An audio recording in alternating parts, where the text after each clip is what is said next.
Pernah kepikiran nggak sih dari mesin yang menggerakkan mobil kita sampai alat-alat sederhana yang kita pakai setiap hari, semuanya itu dikelilingi oleh satu kekuatan tak terlihat, kekuatan puntir. Nah, dalam dunia teknik, ini kita sebut sebagai torsi.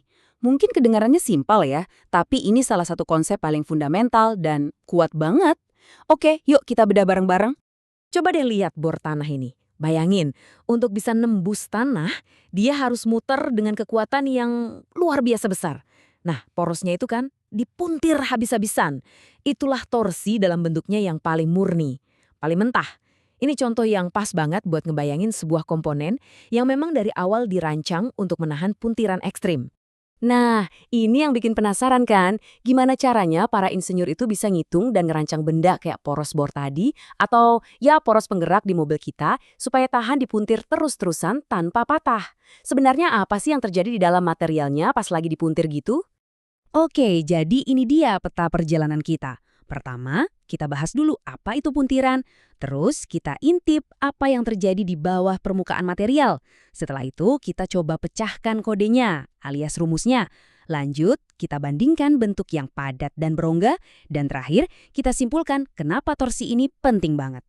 Oke, kita mulai dari yang paling dasar, biar kita semua satu frekuensi soal ini. Bagian pertama, semuanya adalah puntiran.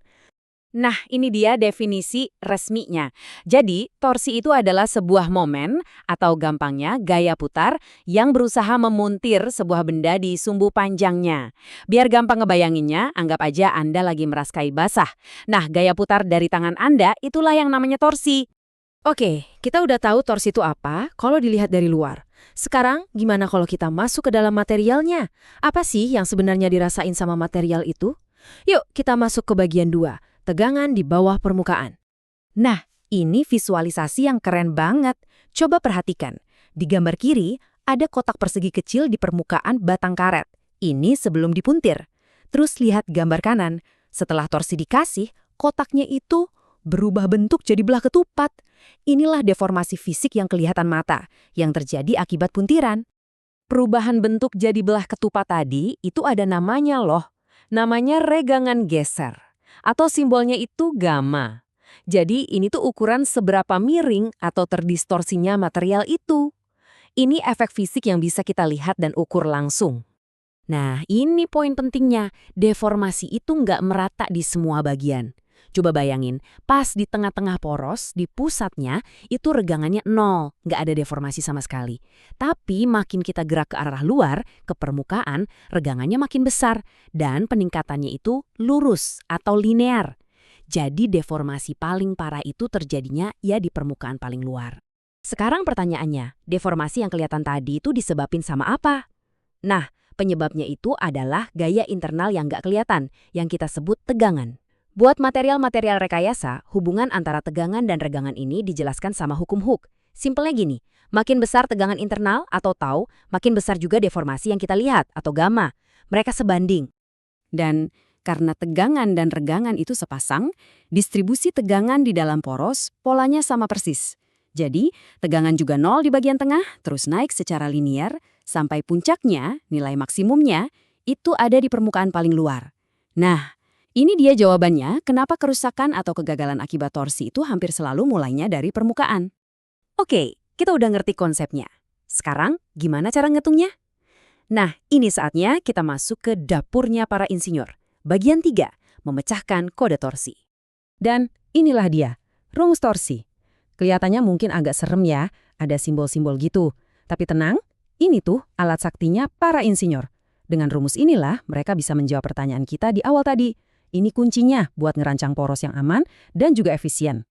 Yuk kita kenalan sama variabelnya satu-satu. Pertama ada tau, ini adalah tegangan yang mau kita cari. Terus ada T, ini torsi atau gaya puntir yang kita kasih. Lalu ada rho, ini gampangnya jarak dari pusat ke titik yang lagi kita tinjau. Dan terakhir ada J. Nah, J ini semacam angka sakti yang nunjukin seberapa tahan suatu bentuk terhadap puntiran. Dalam prakteknya, yang paling penting buat kita itu kan tegangan maksimumnya ya. Karena disitulah titik kritisnya, titik di mana kemungkinan patah paling besar. Dan kita udah tahu, itu terjadi di permukaan paling luar. Jadi, kita tinggal ganti RP tadi dengan C, yaitu jari-jari terluar dari poros buat dapatin tegangan maksimumnya. Sekarang, yuk kita coba pakai rumus ini. Gimana sih bentuk poros itu bisa ngaruh ke kekuatannya? Kita akan bahas ini di bagian 4, padat, berongga, dan kuat. Masih ingat variabel J tadi? Nah, itu namanya momen inersia polar. Ini murni soal bentuk ya. Nggak ada hubungannya sama bahannya apa, tapi murni soal geometri penampangnya. Intinya, makin besar nilai J-nya, berarti bentuk itu makin kaku dan makin tahan puntiran. Nah, di sini kita bisa lihat bedanya. Buat poros yang padat, J-nya itu dihitung dari jari-jari pangkat 4. Kalau porosnya berongga, gampang aja. Kita tinggal hitung J untuk diameter luarnya, terus dikurangi J dari bagian yang bolong di dalam. Nah, perbandingan ini nih yang nanti hasilnya bakal menarik banget. Oke, kita lihat contoh nyatanya ya. Ada poros padat, jari-jarinya 100 mm. Dia bisa nahan torsi sampai 118 kN. Kuat banget kan? Sekarang, lihat ini. Kita ambil poros lain dengan jari-jari luar yang sama, 100 mm.